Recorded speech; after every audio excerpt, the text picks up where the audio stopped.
The Lakers are rolling. How much should we buy in? In order to communicate, USC football is willing to scar the iconic helmets that they wear. And despite rebuilding the secondary, a Ram scribe thinks they haven't done enough defensively. Good morning. I'm James. And this is your daily dose of sports and snark for the greatest sports city in the world, Los Angeles. This is the Faithful Angelenos Morning Report. It is March 12, 2026. I am back in Michigan for work. Lucky me. Hey, do you like being in the know about LA sports? Well, if you do, clickety-clack the like button. Clickety-clack the subscribe button. There's a notification bell. Hit that. It'll let you know when we drop an update. Sharing is caring. Let people know we exist. By all means, comment. Now, before we go through the news, a quick look at the scoreboard. Clippers 153, Mini Scrotum 128. For the first time since Halloween, the Clippers are actually above 500. Kawhi Leonard dropped 45 points. Washington put USC basketball out of its misery, 83-79 in overtime in the opening round of the Big Ten tournament.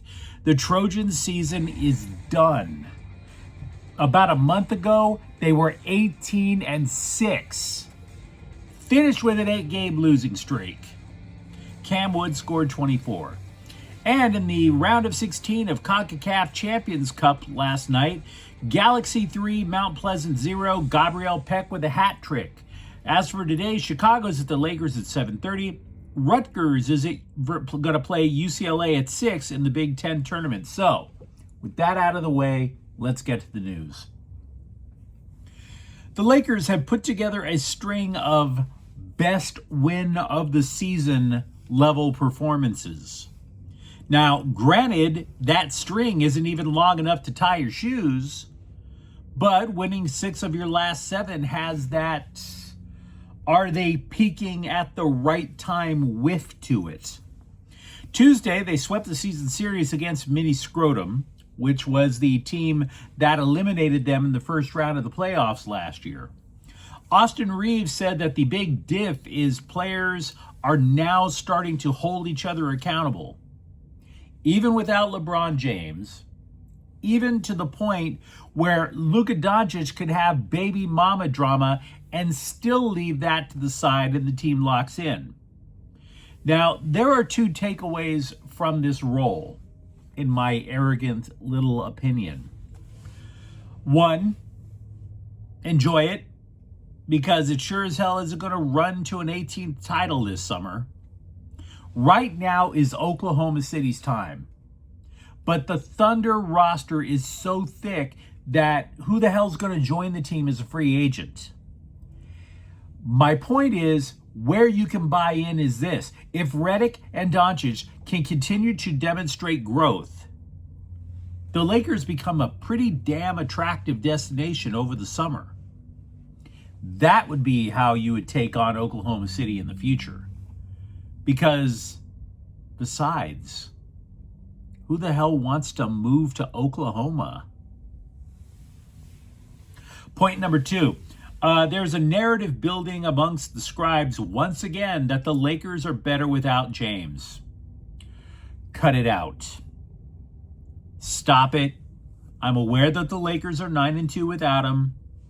Are you really going to try to tell me that the Lakers are better off giving up 21 points per game, 7 assists per game? Because you want that, wouldn't you say? But there's a kink in the system when he's on the court, and I understand that. In my opinion, for the Lakers to be at their best, James shouldn't even be the second option. He should be the third. In other words, it's never been a question of, is this LeBron's team? Is this Luka's team? That's been decided. I'm saying that Reeves is still looking at LeBron James as if he's an undrafted rookie deferring to the face of the franchise.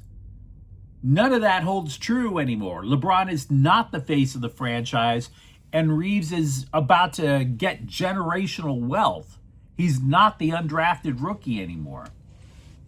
Now, while J.J. Redick didn't say as much, he hinted at it pretty strong with the scribes after the win over the T-Wolves. Quote, there's a clear pecking order when Luka and AR are on the floor together with guys that are low usage players. That's just the nature of it.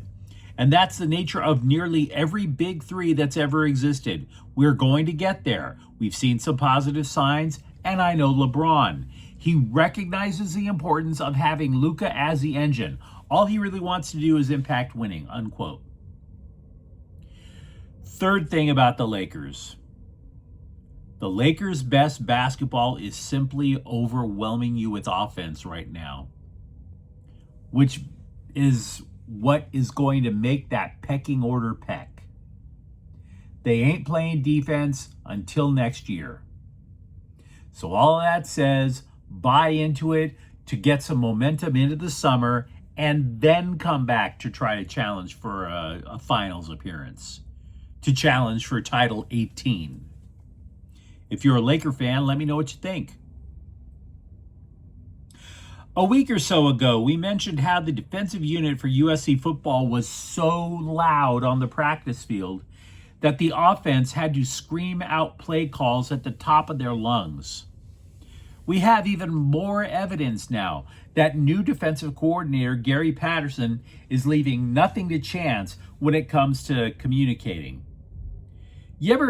When I tell you what they're doing, it's going to make you want to slap yourself. You know, we've all heard some idea that's so simple, you want to just slap yourself and ask, why didn't I think of that? So, the LA Daily News is reporting that there is a white stripe on the Trojans' helmet now, going over the crest, from the back of the neck to the forehead, and only the defensive players have it. Why? Because Patterson is not trying to unilaterally change this iconic uniform. It's that when the coaches review the tape from spring practice, they can tell where a player is looking, where the communication is going. In other words, the safety's looking in this way, he's talking to the other safety, that kind of stuff. Patterson is also demanding that when these players are yelling coverages at each other, they point to who they're yelling at. Said Patterson, quote, what they find out is that when everybody is on the same page and everybody's communicating, less people make mistakes, unquote. Gee, if only Alex Grinch had thought of that. The Rams have re-signed outside linebacker Keir Thomas on a one-year deal. If you have a Neil, you will notice it's not moving. And I bring that up not to clown Keir Thomas. I don't have a problem with the guy, but Sports Illustrated, or at least a blogger who types up lukewarm opinions on the Rams for Sports Illustrated, claims that the Rams are one player away from having an elite defensive unit. Now that might take you by surprise. The defensive backfield was exposed during the playoffs more than Cardi B's ass implants, and the Rams noticed it, so they addressed it by ravaging the Kansas City Chiefs roster. We all know this. But that's not enough, according to the little wordsmith. The Rams haven't addressed linebacker. Quote, the Rams need a coverage linebacker or a linebacker who is an effective blitzer. Then allow 6 defensive backs to drop into coverage, unquote. Maybe you haven't noticed this. The Rams do have linebackers who are effective blitzes. Has anybody ever heard of Byron Young? Anyone? Led the Rams with 12 sacks. He is a linebacker. He cheats up to the line of scrimmage, and they also line him up at various spots on the line, and that's one of the reasons why sometimes the Rams look like they have 5 defensive linemen at the line of scrimmage. They're often running a 4-1-6. Sometimes it's a 5-1-5. And oh, by the way, They do routinely have 6 defensive backs dropping in coverage. Some poor bastards, they spend their entire life charting the way that football teams line up in defensive coverage. And this poor guy has concluded that the Rams are in dime coverage a third of the time.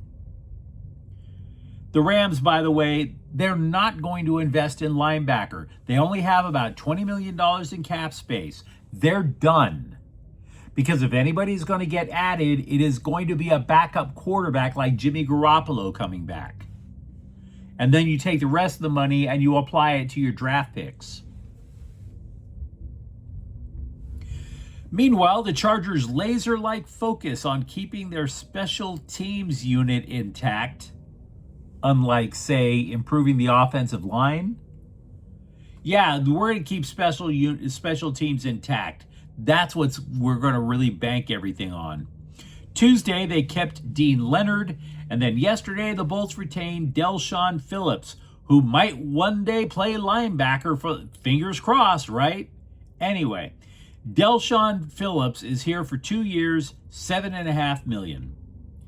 Not that Phillips was a terrible addition to the team. He clearly wasn't. He produced. In 2025, he set a single-season franchise record with 24 special teams tackles. Second highest mark in the NFL. So I'm not going to try and tell you special teams doesn't matter. Lord knows the Rams' shot at home games in the playoffs were blown to kingdom come because of an abomination of special teams play. But we're still going to have to go with O-line mattering more. Just saying. By the way, moments before I hit record, the Chargers signed a running back, Keaton Mitchell, who last played in Baltimore. Okay. Want to give you a quick update on the state of Dodgers pitching, particularly the bullpen during spring training.